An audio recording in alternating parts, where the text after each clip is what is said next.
Ների խոզարկություն են իրականացնում եւ տեղեկացանք այսօր նաեւ ԿՀ դատախազությունը դիմում է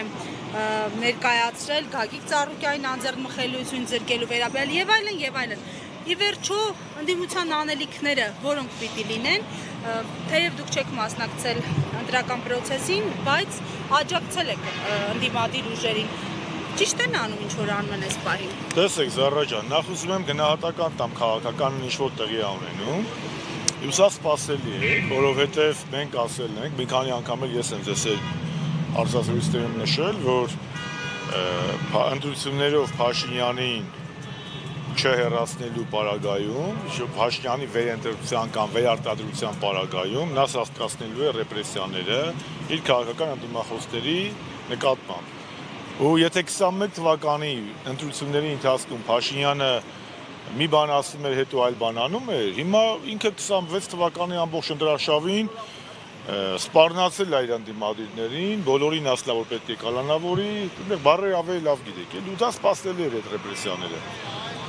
Ու ինքը անում է այն, ինչ որ ինքը ասել է։ Իհարկե մենք դրա հետ համամիջ չենք ու դատապարտել ենք մեր կուսակցության հայտարարությամբ։ Հիմա ընդդիմության մասով, ասիկան տիտղոսային ընդդիմության մասով, դուք շատ ճիշտ նշեցիք, մենք չենք մասնակցել։ Ես չեմ ուզում կոռեկտ չեմ համարում, ես հիմա խորհուրդներ տամ մեր ընդդիմադիր գործընկերներին, իրանք ճիշտ են անում, սխալ են անում, ես ձեռնպակը մնա զուտ կոռեկտությունից ելնելով իրենց որոշելիքն է, մենք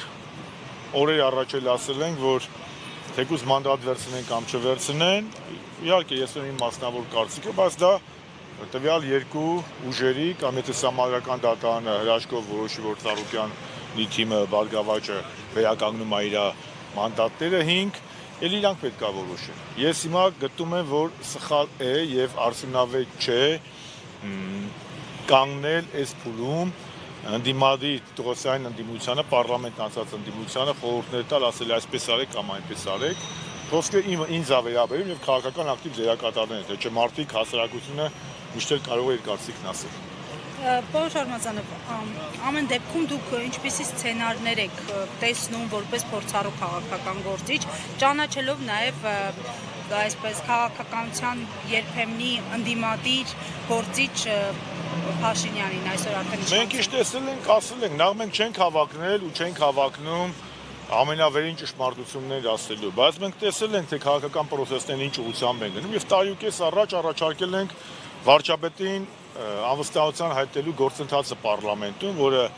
ավելի շատ ընդունված է ասել impeachment եւ Դավիթ Համբարձումյանին ենք առաջադրել, բայց ասել ենք, որ դա էլ դոգմա չի, եթե խնդիրը տեխնացուի անձն է, նույն Դավիթն էլ ինքը իր հայտարարությամբ ասել է, որ պատրաստ է նաեւ քննարկել որևէ խնդիր չկա, մեր նպատակը իշխանափոխությունն է եւ այլ տեխնացու առաջադրեն, բայց տեղի ունեցավ, ինչ տեղի ունեցավ, մեր ընդդիմադիր շատ գործընկերներ չգիտես ինչու համառորեն գնացին 21 թվականի ճանապարհով, հավատալով, որ ընտրություններով կարելի է հաղթել Նիկոլ Փաշինյանին։ Այսինքն ընտրություններով իհարկե կարելի է հաղթել, բայց արդար ընտրություններով կարելի է հաղթել։ Ես երբեք չեմ ասել, որ ընտրություններով հնարավոր չի հաղթել։ Բայց այդ ընտրությունները պետք է լինեն արդար, պետք է լինեն ազատ, պետք է լինեն հավասար պայմաններ, չպետք է լինի ընդդիմության նկատմամբ ռեպրեսիաներ, չպետք է լինի ամեղության կանխավարկածի կոպիտ ոտնահարում, չպետք է լինի ադմինիստրատիվ վարչական ռեսուրսի կոպիտ կիրառում։ Այդ ամենը եղել է ու այդ ամենով հանդերձ բնականաբար ես չեմ ասել որ անհնար է, բայց հավանականությունը քիչ ենք համարել։ Հիմա մենք չեմ ուզում հիմա մեղադրել մեր ընդդիմադիր գործընկերներին, բայց մենք ամենաարդյունավետ ճանապարհը դա ենք տեսել, որ ընդդիմությունը տարի ժամանակ ուներ Բագրատ Սրբազանի շարժումից հետո համախմբվել եւ նոր հեծանիվ պետք չի ստեղծել։ Մինչև չլինի փողոցային պրեսինգ, մինչև չլինի իշխանության անկախ նրանից Նիկոլ Փաշինյանն է, Շարմազանովն է, մեկը, մինչև իշխանությունը իր կոմֆորտ զոնայից դուրս չգա, ընդդիմության խաղի կանոններով չխաղա, իշխանափոխությունը անհնար է։ Իսկ հիմա մենք տեսնում ենք եւ ամբողջ դրաշավի ընթացքում ցավոք սրտի, այնպես չի ես պատրաստի բաներ ունեմ, էլի դեղատոմսեր։ Եվ այս փուլում դեռ մենք բոլորս դες էլ դրա մեջ դժբախտաբար պետք է ասեմ, շարժում ենք Փաշինյանի խաղի կանոններով։ Փաշինյանը հարցազրույց տալիս է, մենք արձագանքում ենք։ Փաշինյանը հարցազրույց չի տալի, մենք պարակ նստած ենք բոլորը։ Տենց է դուրս գալի։ Այսինքն իսկ դա այդ դեպքում դու չես կարող փոխել։ Ինչ պետք է անենք, ես այս ժամանակ եմ ասել, պետք է impeachment-ի թեզը օգտագործել հնարավորինս ավելի շատ, ոչ թե միայն հնարավորինս ստորագրություն տալու ասել ամեն ինչ նորմալ է, բայց հիմա ասում է ոսկի դրակի կուլակամին իմաշուտ կամ ինչպես ասում են զակից հետո կարմեցություն այդ պատմությունը գիտեք։ Դրա համար բերեք առաջ նայենք, ես չեմ ուզում հուսահատություն տարածեմ եւ հուսահատություն ասել։ Ամեն դեպքում ասել եմ, որ Հայաստանի քաղաքացին իր խոսքը ասել է, նույնիսկ այս բռնաճնշումների ֆոնին, այս ոչ հավասար հնարավորությունների ֆոնին, այս ռեպրեսիաների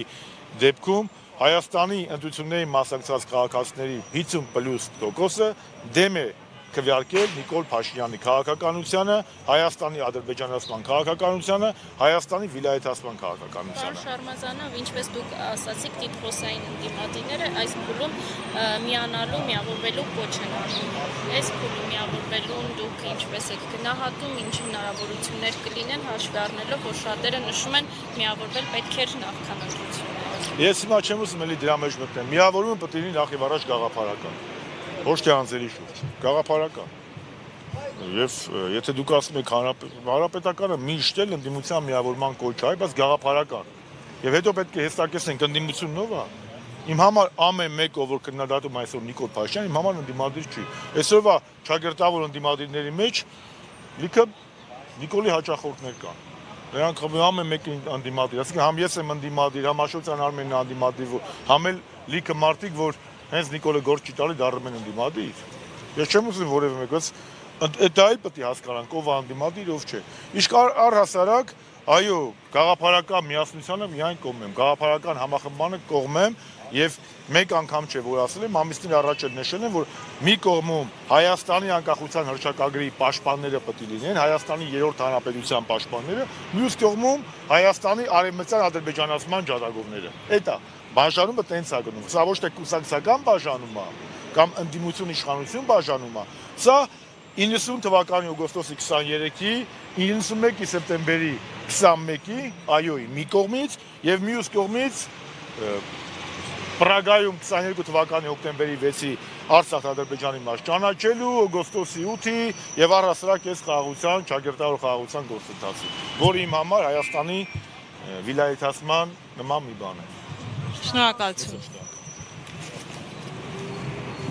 Գերմանիայում